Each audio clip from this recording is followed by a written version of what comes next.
that would lead to the world's youngest serial killer. So hey guys, welcome back to the channel. Thank you so much for choosing to click on today's video. Today's video is my first true crime story in my series. Like I said, it's something that I was going to start, so let's get started. Welcome if you are brand new. My name's Simran and I like to make videos on various different topics, whether it be travel, fashion, haul, luxury, you name it. If I feel like it may help somebody out there, I try my best to make a video on it. And I'm always here for questions. So if you ever have any questions on any of my videos or reviews or anything else, please never do hesitate to ask me, because I always love communicating with you guys.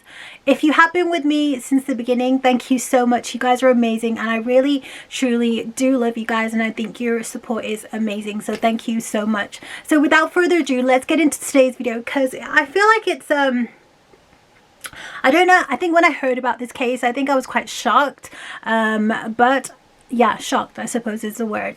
The story actually takes place in a place in India called Bihar. Now Bihar is kind of renowned for like its culture, its beauty. I mean, it has so much rich culture that it has provided to India, from its music to its movies to its faith to its...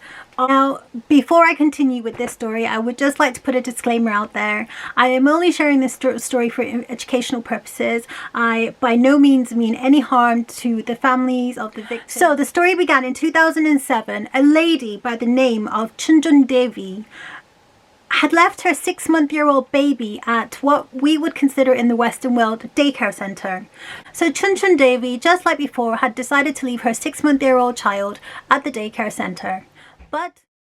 So when Chunchun Devi returned back to the daycare center primary school, she realized that she could not see her daughter.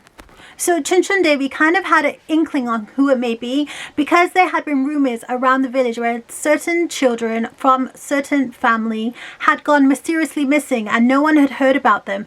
But even though they were missing, no police report or anything else had been made. So Chunchun Devi knew who she needed to ask, and so she did.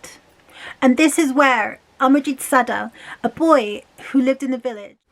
And here is Amarjit Sada at the age of 8.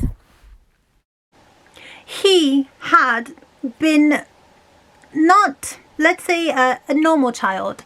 He was different, let's say. He belonged to part of the Sada family. Him and his family had resided in the village for many, many years. So people were accustomed to the family. When Amarjit Sada confessed, Chunchun Devi decided to call the police, and the police came as soon as they heard the news. And that's where Amarjit Sada confessed exactly where he did. First, the police did not believe what they had heard, but that's when Amarjit Sada took the police and Chunchun Devi to Khushbu, to a field. And then there lay Khushbu, dead. Amarjit, aged 8 at the time, looked at the police and told them that he had tried to strangle Khushbu first, but he wasn't enjoying the fact that she wasn't in enough pain. So then that's when he picked up a brick and he repeatedly hit her with a brick over the head until she was no longer alive. As reports say, as he told the story to the police, it's like he had no remorse. He just smiled. The police took him to the police station. When they arrived at the police station, reports say that he actually, Amarjit actually requested for some biscuits. So not only had this 8-year-old confessed that he killed a 6-month-old with zero remorse, his first instant reaction was to ask for biscuits.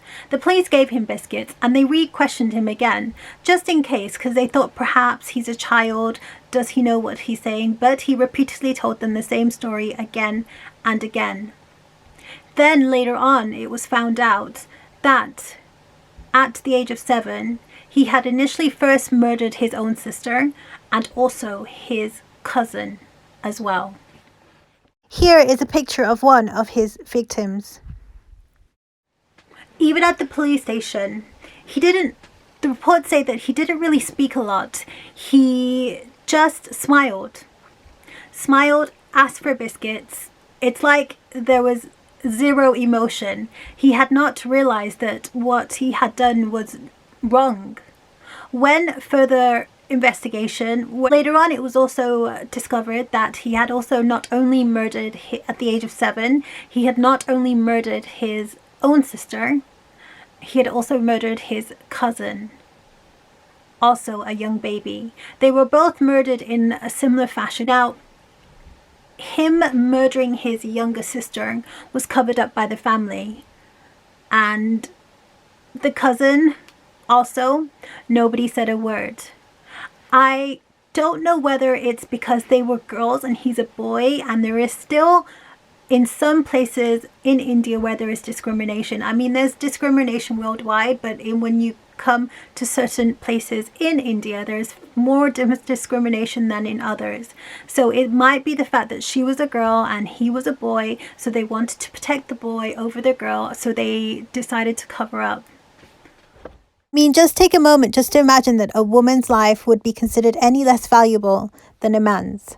His first crime that he committed was at the age of 7 in 2006, where he took his own baby sister, who was 1 year old, who was 1 at that time, and took her to a field and murdered her. When his family asked him, "Where's your sister?" he took them to the field, the body of his dead sister. He told his family a story of how he had tried to strangle his own sister, and he had repeatedly hit her over the head and then buried her in the grass in the field. A few months later, Amarjeet did the same to his baby cousin. His family was aware that it was Amarjeet that had murdered his sister and his cousin, but they decided, because he was their son, they decided to cover up the murders and not to report him to the police. Experts who had examined the boy had claimed that he was a sadist. A sadist is a person who finds pleasure from inflicting pain. Amarjeet Sada was placed under a remand home because he was, under Indian law, a child cannot be sentenced to death or sent to prison, where he was detained at a children's home until he turned 18. He is now out, free, roaming the streets. From reports, I've heard that he has a new alias, so a brand new name. I hope he's better now. Some reports have also said that once he was placed in solitary confinement, he was also given the medicine he needed to help him with his mental disorder. So because Amarjeet Sada had murdered more than one child, he had now been given the title of the world's youngest serial killer. So that was the story. Please tell me what you think. Do you think his family was wrong? Do you think his family should have told the police? Do you think if they had sooner told the police that this is what their son did, perhaps he could have received the treatment sooner and the medication that he needed sooner, and perhaps maybe Khushbu would still be alive today? Maybe his cousin would be alive today? Tell me what you think, and thanks for listening. So till next time, stay safe guys, and I look forward to seeing you soon.